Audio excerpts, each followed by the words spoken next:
भारताच्या सर्व धर्मग्रंथांपैकी सर्वात प्राचीन धर्मग्रंथ काय असेल तर ते आहेत वेद. ऋग्वेद, यजुर्वेद, सामवेद, अथर्ववेद हे चार महत्वाचे वेद आहेत.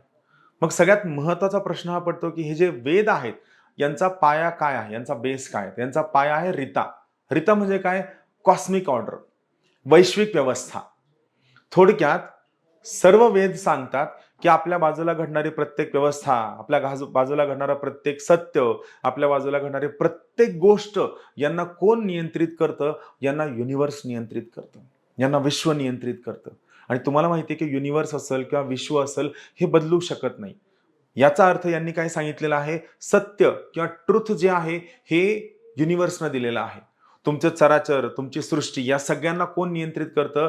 या युनिव्हर्स मधील एक या प्रकारची एनर्जी नियंत्रित करते, ज्याला आपण कोणत्याही पद्धतीने बदलवू शकत नाही. सत्य बदलत नाही आणि सत्य बदलत नाही म्हणून सत्य या सगळ्या सृष्टीचा पाया आहे, ज्याचा उगम कुठं होतो? ज्याचा उगम युनिव्हर्समध्ये होतो, कॉस्मिक ऑर्डरमध्ये होतो. आणि युनिव्हर्स किंवा कॉस्मिक ऑर्डर ही या वेदांचा पाया आहे हे या ठिकाणी सांगण्यात येतं.